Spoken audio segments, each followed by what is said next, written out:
Okay, we're here with Joyce Fields. Joyce, too blessed to be stressed. Love that, Yes, by the way. Love that. Now, where did you come up thank with you. that? Tell me a little bit about where that phrase came from for you. Oh my God, I've been saying that for years now. Mm. I must have heard somebody say it or read it somewhere and Mm-hmm. just adapted it into my own life and Interesting. been saying it ever since and truly believing it. I mean, that's wonderful. I mean, it feels like a very faith-based feeling related to that. I mean, I can resonate with that. Is that where it's from? I'm sure it is. Yeah, too Yeah. blessed to be stressed. I think that we all are too blessed to be stressed. Yeah. You got your five senses that you got 90%. You're 90% of the way there. Well, you're getting Yeah, there, you know? yeah, yeah. That's what Well, I feel about it. yeah, yeah. Well, I tell you one thing I'm really amazed by is 63 years of marriage that you've had here. No, 64 years together. 50, 64 years together. 54 years of marriage. Yeah, 54 years. Well, I yeah, mean, 64 is a long time for yeah, anything in yeah. life. That's true. I mean, that's a long time for anything going on. Yeah, 60. We've been together 64 years since we were 13 years old, and we're both 77. Oh my goodness. I mean, that's incredible. I would love to learn. I think for our listeners, they can't even comprehend that type of length of time with someone. How did it Mhm. start? It's really, Dr. Parker is really kind of strange because Okay. I was 13 years old when I met him. Now, at 13, I don't know if you know any young girls at 13 that know who they want to marry. I No. It was like I was guided to him. Hmm. I can't explain it any other way. Because at 13, yeah, I didn't have a clue as to who I was going to marry, but the old folks used to say, that's who I set my cap for. That's what they all used to say. So, Yeah.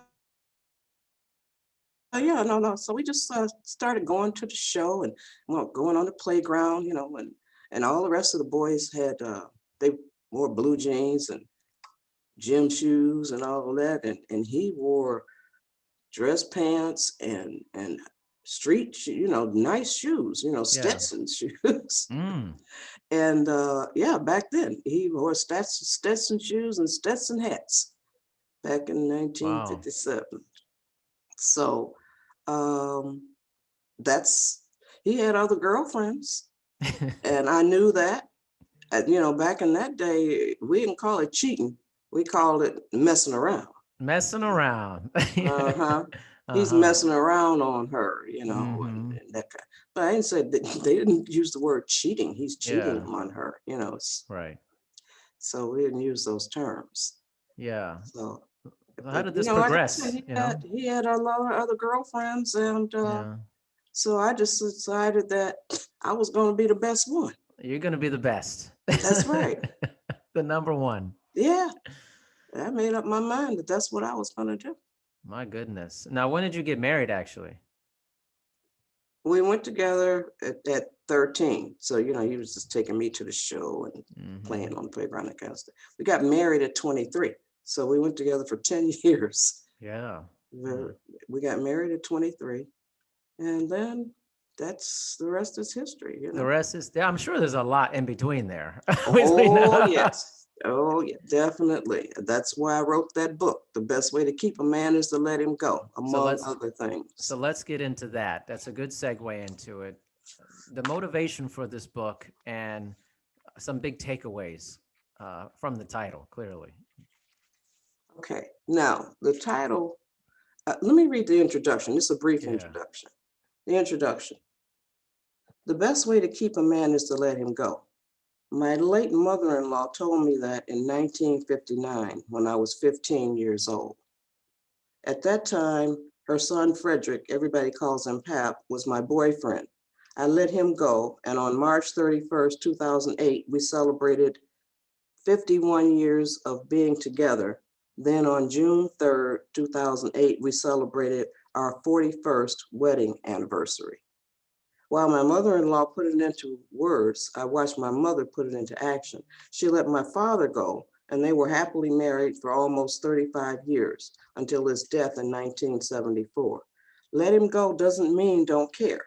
It means be secure enough within yourself that you don't freak out if he's not with you and you don't know exactly where he is. Let him go means don't try to control where he can go or what time he must return or leave. Let him go means don't try to control him, period. Let him go means don't try so hard to change him. After you have paid your dues, you may tread lightly in this area, but be careful. It's not what you say, it's how you say it. Mm. It's not what you do, it's how you do it. In addition to letting him go, I have observed the need for and used other philosophies and behaviors to help keep me and my man in a warm, loving, and peaceful relationship. My thinking was, he may go, but he'll always come home if I make coming home worth it.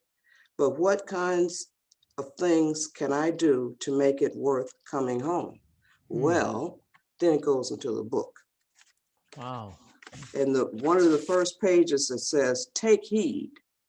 Based on my 50 plus years of observation, I would say that 80% of the success of a relationship rests on the shoulders of the woman. This book explains why. Wow. It's My only goodness. 64 pages and it has 22 pages of recipes. The last chapter is entitled, The Way to a Man's Heart is Through His Stomach. That saying is older than I am, and I'm 77, so that saying is well past 100 years old.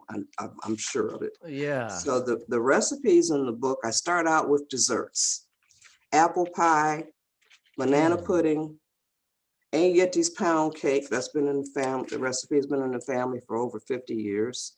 Lemon cream pie, pineapple or cherry cream cheese pie. It's my husband's favorite and my son's favorite. That's their favorite dessert. Spaghetti meat sauce, lasagna, chili, macaroni and cheese. I've given my macaroni and cheese recipe to lots of people. I bet. Mashed potatoes, pepper steak, skillet chicken and rice. That's a recipe that I made up. I salivate when I'm cooking it. Oh my goodness, sounds good. You like chicken? I love chicken. You like rice? Love rice. You like chicken broth and onions? Yes, I do. That's all that's in it.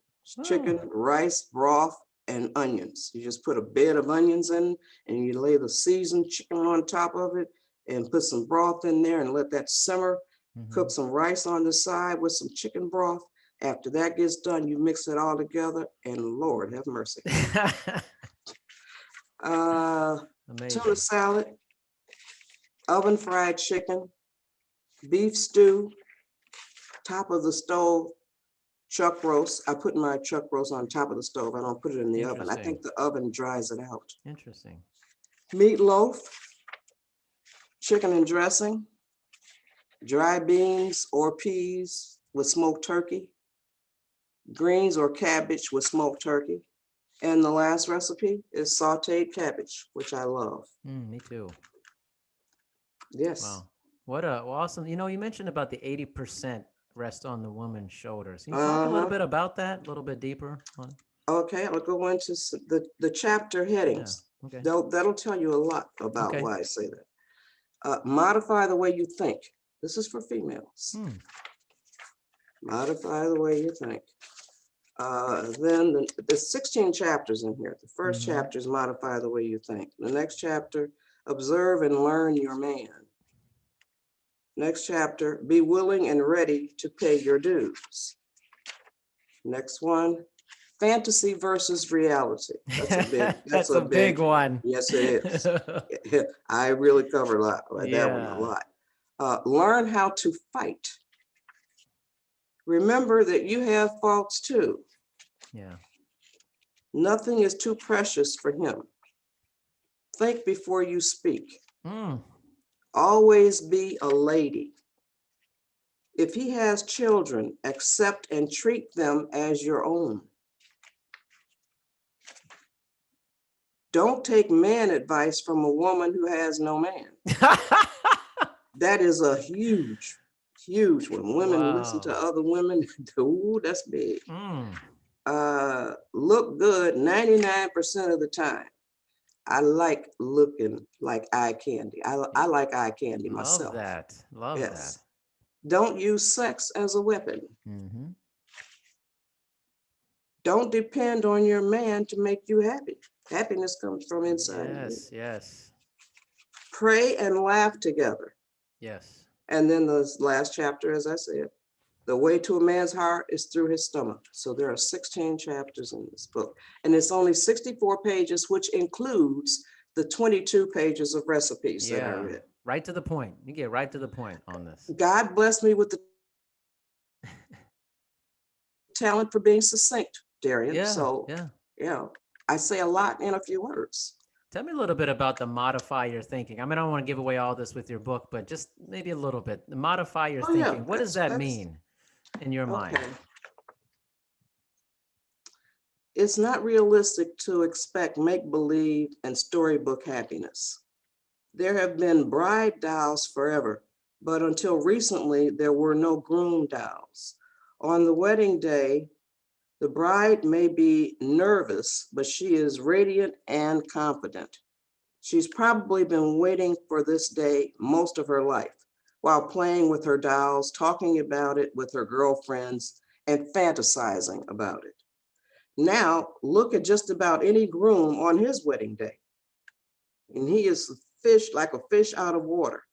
He probably has not spent a lot of time daydreaming about getting or being married to anybody.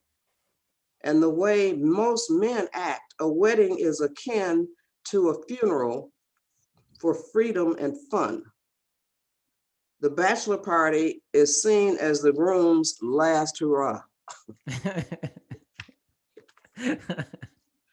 A huge percentage of females read romance novels and magazines. I was one of them. Hmm. But those publications have no equivalent in the kingdom of the males. So females learn to be romantic, not realistic. I Hmm. wanted to be realistic with a little romantic thrown in. So I thought I should be patient while he learns and experiences that I am a good mate for him and he is a good mate for me. As females, we are taught that on an emotional level, we mature faster than males. Most women don't seem to understand what that means. Hmm. To me, it means we are usually quicker to act responsibly, quicker to be tolerant and understanding, quicker to forgive, quicker to observe and learn about the relationship, quicker to temporarily put our feelings aside, quicker to settle into domesticity. That's a really big one. Yeah. Quicker to sacrifice. So if we mature faster, we cannot expect men to become excellent mates as soon as they say, I do. Hmm. We cannot expect them to immediately settle into domesticity. And then the book goes, it goes on. Yeah. Yeah. I mean, that's powerful. I think there's a lot of wisdom in that. As I think for men, I mean, I've been married 17 years. It's been awesome. And I think that I've become a good partner, probably really good partner in the last 10 years, I would Yes, say. I think yes. beginning I had a lot of ego Uh-huh, and I didn't really know like what to do so uh-huh. much. And Yes, but I think you grow into that. Whereas I feel yes, like my wife was like she made it easier for me in the beginning. I feel like yes. she kind of, even though she didn't have experience being married, but I feel like men, like it's weird, like there's really no coaching into it. And then this weird Thank you. bachelor party, like last hurrah, that's weird to me, I think. Like what, like your life is over or something? Like Yeah. you can't have fun anymore? That's crazy to Uh-huh. me. Uh-huh. Uh-huh. Yes. You I'm know, glad you got it. I think so. I try. I feel Yeah. like Yeah. I'm a better spouse now than I was in the beginning. That's how I feel at this point. That's what counts. Yeah. And getting better, I feel. But the Yeah, mindset, it feels like, so what you're saying feels like for women being married to men, that women are bearing the brunt of the responsibility of the success of the marriage, is what you're saying. that's the way it goes. That's No, what I have observed, and I mean, I don't say that lightly, but it's all about, I observe, I yeah, watch people, and I learn a lot from that. And yeah, you don't need to say anything or vocalize anything about what mm, you're observing. Just learn. And I see older couples who are in their 80s and 90s. Now we're in our 70s. We're yeah, 77, so we're close to that right now. And I used to observe those couples long time ago, long yeah, before we were married, for as long as we've been married. yeah, And I observed all these older couples.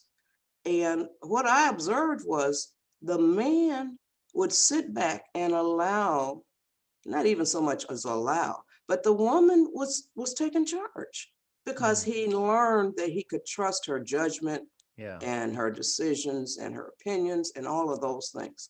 He knew that he could take care, she would take care of all of that stuff, so, yeah, and that's what I learned. So it's almost like a savings account. It's the way I look at it. hmm. You have to put in a whole lot before you can take out a whole lot. Do you ever encounter pushback about how you view this from maybe today's society and culture, Oh, which I think is very different from what you're hell saying, yes. right? I mean, we got to I talk get a about that.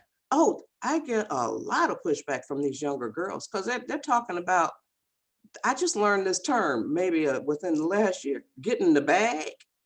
Oh my goodness. You know exactly what I'm Yeah, I talking know about. exactly what you're saying. Yeah. Yes, getting the bag. And see, this is what I think that a lot of this has to do with these movies and the Mm, TV shows that these young ladies are watching. Yeah, females are the backbone of societies. mm, Did you know that we're all conceived as female? right, right. Yeah, we're all conceived as female. Women, men have to go through a whole lot more in order to get their junk. So we start out as females. That's why men have breasts. I mean, have nipples. Yeah. They have useless breasts, but men can get breast cancer, but they Right. still have useless breasts. And then it takes a whole lot more. And that's why I think that is why women mature faster than men, Mm, because I said born, we're conceived as female. mm. So nothing happens to us. We're already come in here ready to go. Y'all got to take a long time. I actually think I was reading a book about like equity in society and things of that nature. And it Hmm. mentioned how, like, when women become more educated and we lift up women in any society, that the society Yes, becomes dramatically better when yes, women are better in society. yes, And I thought, man, yes. I think that's true. That feels true to me, you It know? is true. We are the nurturers. Yeah, We take care of everybody. We feed that's them, true. Yes. you know. So women are the rock, Yeah. and we always have been. What do you say about, I mean, I'm sure you're aware of like marriage rates currently and how the institution of marriage, I feel like, the divorce rate's pretty high. And then there's people who are just married a long time and they don't really like each other. you know, Yeah, you know, yeah. what do you think's wrong with, maybe it's not the right way of saying it. What is marriage today in your terms? How do you view how the institution of marriage is today in today's society? I I view it as it's a disruptive institution now, Mm, um, because of the movies. And the reason why I say that is back in the day, um, I'm old school. I mhm. can't help it that I'm old school, but I was raised to be respectful, and all of those things. They're the old values, let's say. Um, but these movies now, when we were coming up, it started out, you didn't even see a man and his wife in the bed together. Yeah. They had double beds, but that was unrealistic Right. because we knew that they did sleep together. But now, when they had romance scenes, let's call them romance scenes back in the day, sex scenes today, Yeah. there's a big difference. Right. When they went into the bedroom, the door closed. That was Right. our signal that what's going on behind this door is private. You Yeah. have to use your imagination to see what's going on behind this closed door. Now, I think that today's movies, they not only show what's going on behind closed doors, they go into a lot of detail, and that's really bad for children to see Yeah. so much sex and violence. And then we wonder why these kids are sexual and violent. That doesn't even make sense. We're teaching it to them. Right.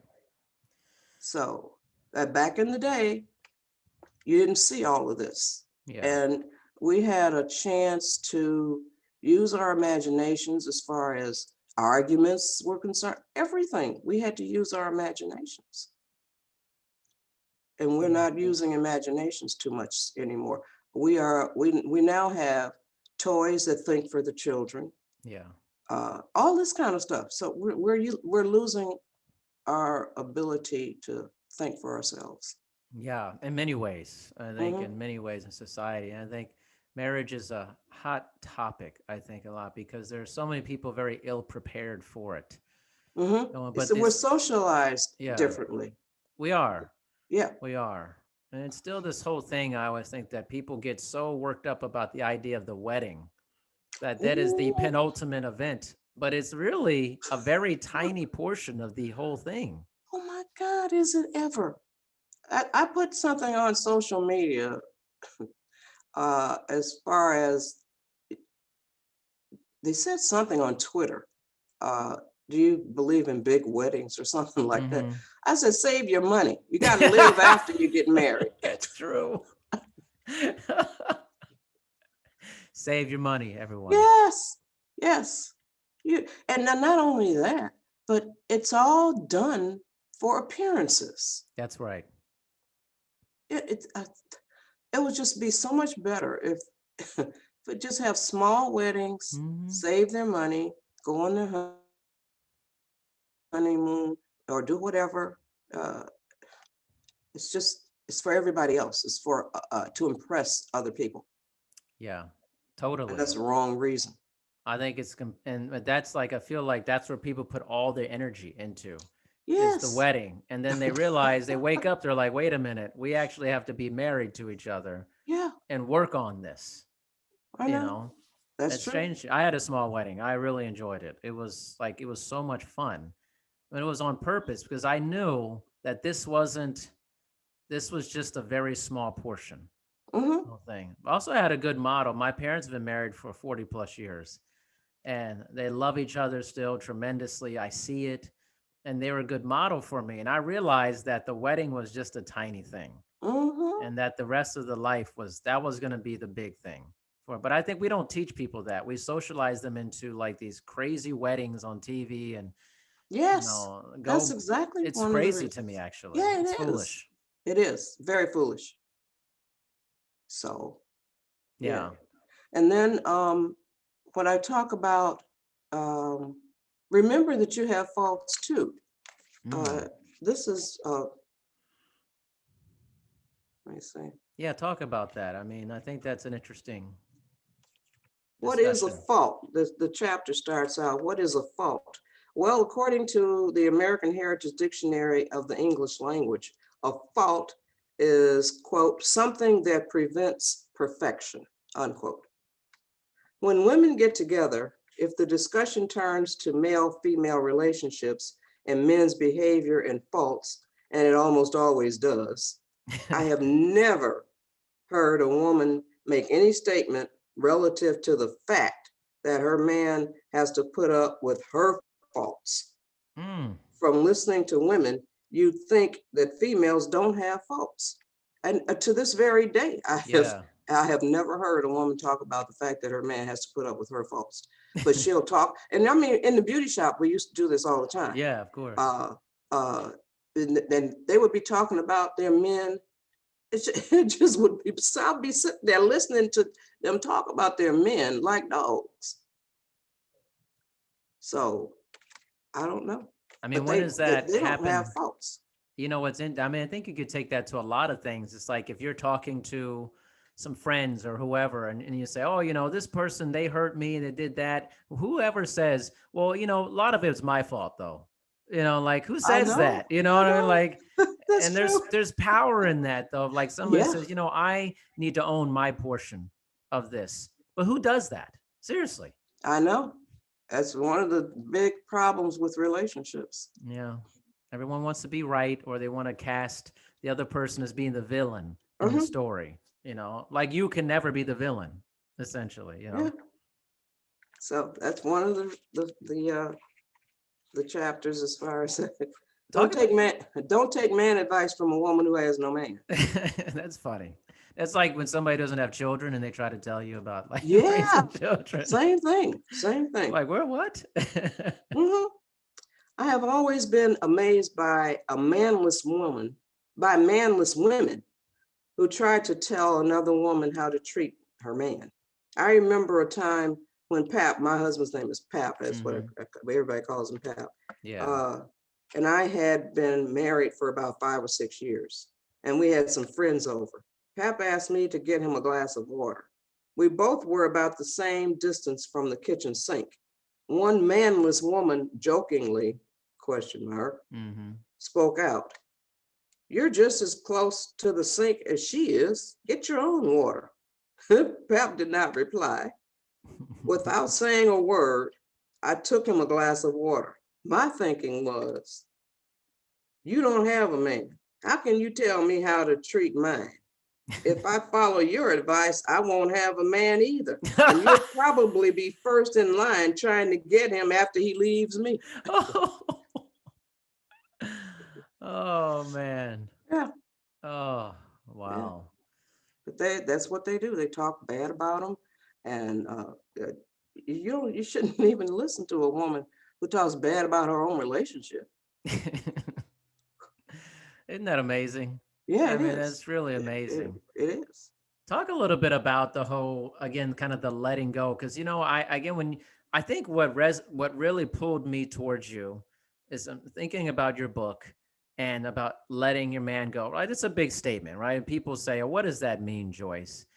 But I also think about my own relationship and that I feel my wife has done that with me in many ways. Like she doesn't try to control me. She Hmm. doesn't go, what time you come in and out. Like I'm like, oh my gosh, and that's not a weakness in my wife. I think she just recognized this is just who he is. This is the things he likes to do. Like I like to go out of town, once every couple months to Las Vegas. I go, I have friends there. I enjoy spending time with them. But she's never like, why are you doing this? Why, it's not like it. But I think for some people might be like, well, you need to keep tabs on them. Like, well, that's the wrong thing to do, I think, Yeah, it is to is. closely hold on to something so tight that you got to know their every move. That's a smart woman you got. I You got to know, hold man. on to her. I 17 years. We're gonna keep holding on. Yeah. And that's what one of the things that we did. We said that divorce or separation are not options. Hmm. We have to settle our differences. And we never go to bed angry. That's Yes, that's advice that has been given from long married couples since yeah, forever. You for don't go to sure. bed mad at each other because something can happen Yep. overnight. And then that person may or may not wake up the next day. Yep. And then you'll have to carry that around for the rest of your life. Yeah. Most definitely. And my whole thing is kind of embrace the conflict a little bit. So like if we're gonna have a discussion and it is an argument or something, I always tell my wife, we should embrace this because we're gonna move forward because of this. Mm-hmm. We're gonna learn something about each other from this conflict that we're having, and we're gonna Mm-hmm. move forward. We're gonna learn something that hopefully propels us to say, okay, now we have to grow from this. But if you Exactly. avoid the conflict, you never grow from it, and it Exactly. just festers. It continues to fester underneath that rug, and that rug gets Mm-hmm. big, man. It gets big. So you Yeah, it have to does. move into the eye of the storm. You have to. Well, this is what one of the chapters is learn how to fight. There are arguments, and then there are, quote, heated discussions slash debates, unquote. In an argument, usually someone is trying to, quote, win, unquote. Maybe both people are trying to, quote, win, unquote. Mm, In the process of trying to, quote, win, unquote, words can become dangerous weapons. A person can say mean and ugly things and later be sorry, but it can be too late to be sorry. yeah. In a heated discussion or debate, each person is sharing his or her point of view, feelings, observations, experiences, and opinions. The goal is mutual understanding, or if that can't be reached, agreeing to disagree. Yeah. But winning is not an issue. When you have a disagreement, choose your words and actions wisely. One word or phrase or action can lead to another. Then, before you know it, the situation has escalated and you're headed for separation or divorce. Yeah. So you have to be very careful when you're having a disagreement. Man, I totally agree. And it's one of the big pillars of my relationship is that we're not going to say kind of these low blow statements to each other. We're not going to go below the belt. We're not going to say things that are so damaging that it's Yes. hard to recover from Mm-hmm. that. But people do that a lot though. Oh, They get yes, they angry and do. they say the worst things that, Mm-hmm.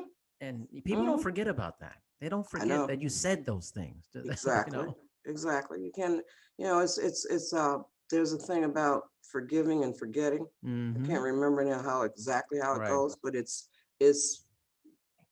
it's naive to forgive and forget.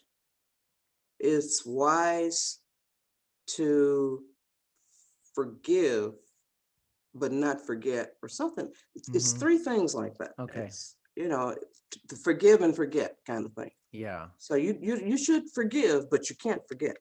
Yeah. It's stupid to forgive and forget. Yeah. Of course. I Mm-hmm. think you really have to be careful about you're like the words as weapons. They're damaging and they have long lasting consequences. Mm-hmm. And so Mm-hmm. I think how are people supposed to go into a marriage if they're not prepared with this type of advice for Yes. them, Yes. or if they have Exactly. bad role models or people examples and their parents said terrible things to each other and Mm-hmm. they mimic that what they see. Well, I also have a book called Mother's Dozen, an easy recipe for raising great kids. Mm. And that one is 48 pages. To the point And again. yeah, again, it's I succinct. mean, you make child raising 48 pages. Somebody's like, "Whoa, you gonna give me the answers in 48 pages?" Yes, sir. I sure will. That's exactly what I did. I can't Now, wait to hear this. all right, the foreword was written by a minister. Okay. When I finished the manuscript, I sent it off to reputable publishing Yeah. houses. They all rejected it and sent it back to me and said they only published the child rearing books that were written by celebrities, ministers, or psychologists. That's what Okay. they said. This was like 30 years ago. Yeah. So um, I did the next best thing. I have a cousin who attended one of the biggest churches in Los Angeles. Mm-hmm. So I emailed the manuscript to the minister and asked him if he would be so kind as to read it and consider writing a foreword. Yeah. He read it and sent me back this amazing foreword. This is brief. It's Okay. brief too, this foreword. Mother's Dozen is a handbook of excellence in raising children. It systematizes the rules passed from generation to generation regarding preparing children for the world to come.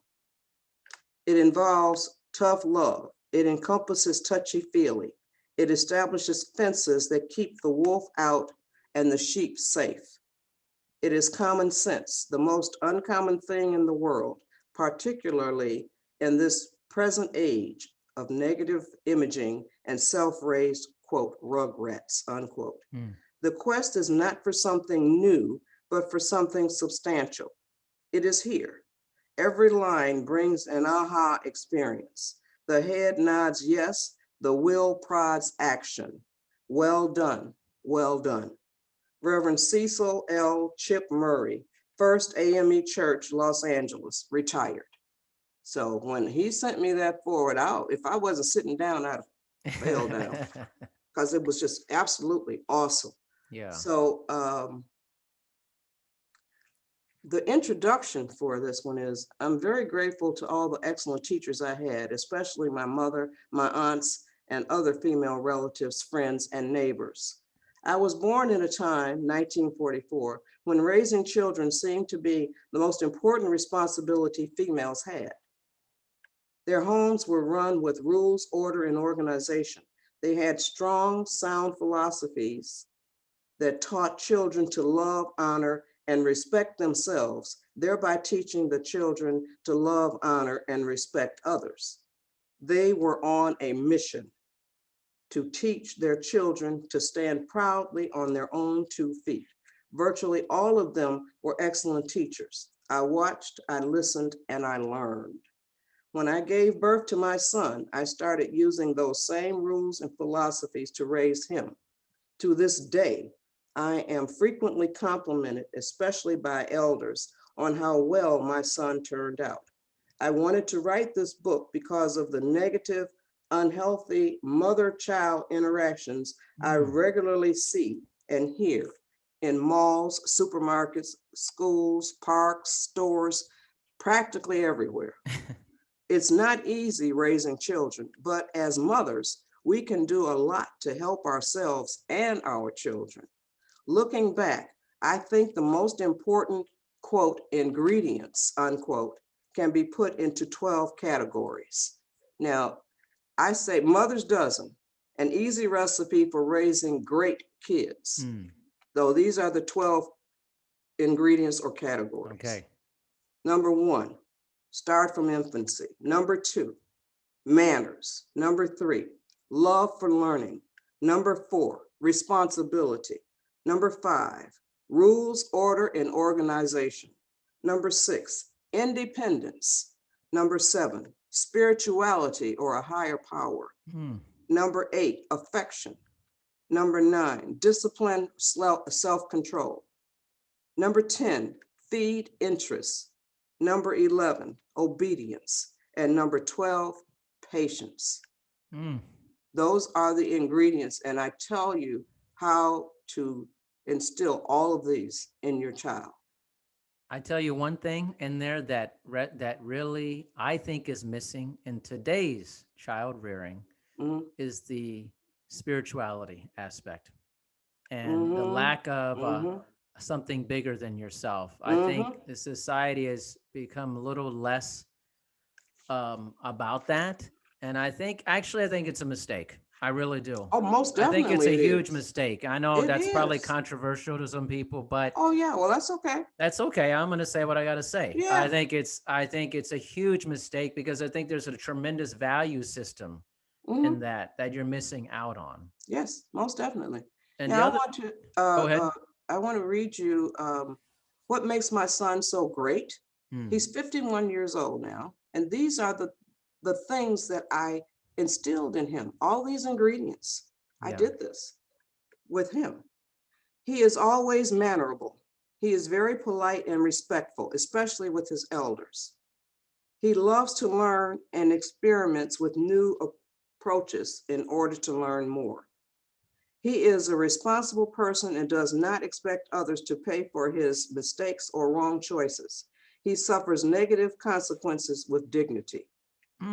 He consciously lives his life with rules, order, and organization, thereby minimizing tension, stress, anger, conflict, and confusion.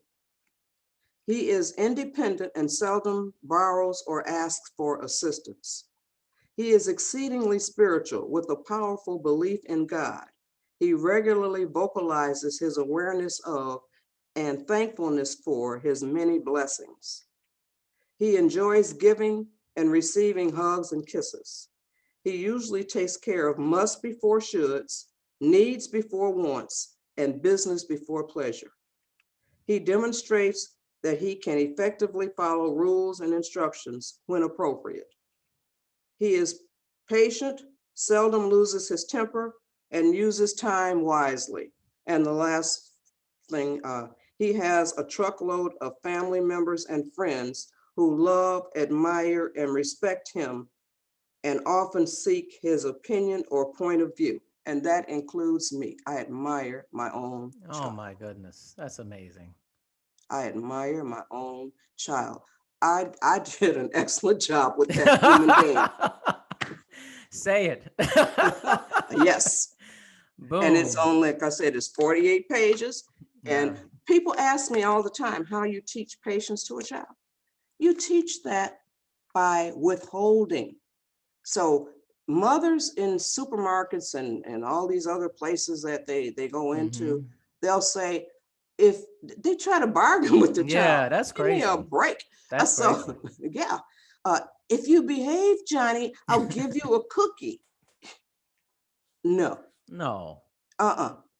You tell Johnny, you wait 5 minutes and I'll give you a cookie, or you Yeah. wait 10 minutes and I'll give you a cookie, or you wait a half an hour and it Mhm. depends on how old the child is. You got to Sure. learn how, if they're old enough to ask for it, they're old enough to wait. I love it.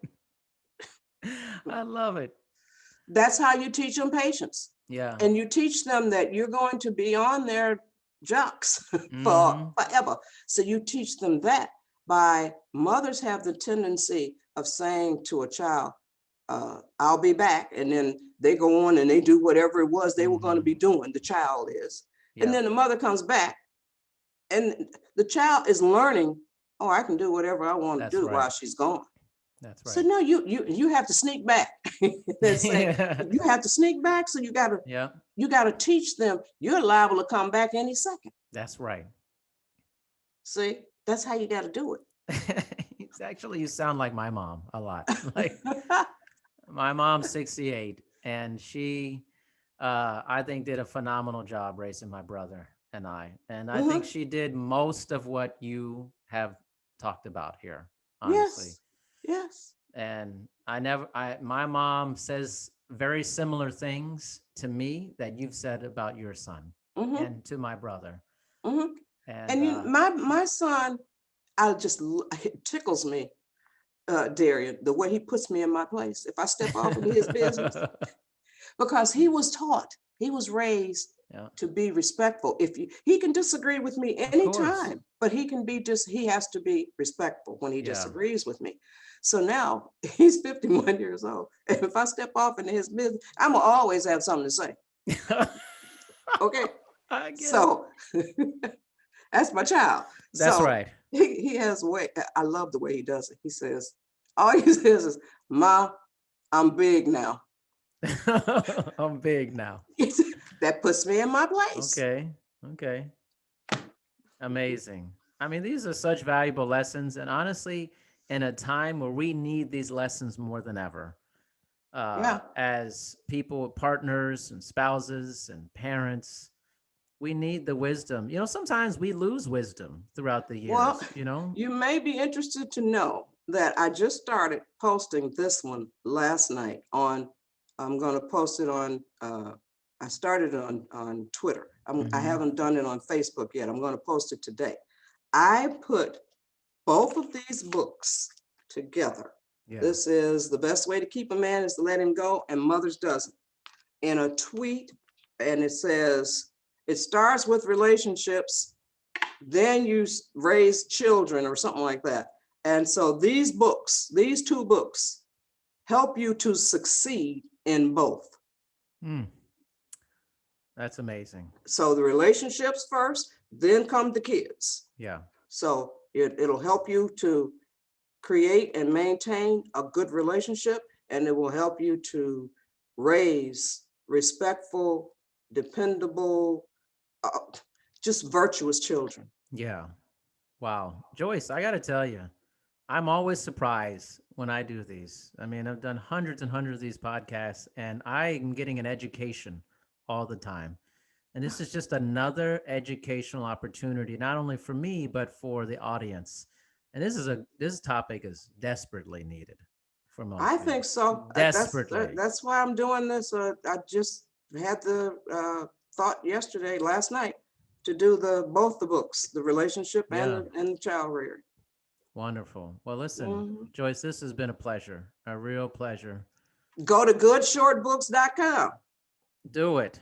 Goodshortbooks.com. And combined, the books are like a little over 100 pages, apparently, like combined. So you should be, Yes. I mean, there's a lot and a lot of wisdom. And obviously, this episode is chock full of wisdom. So, Joyce, thank you for being on. I really Thank appreciate you it. very much, too.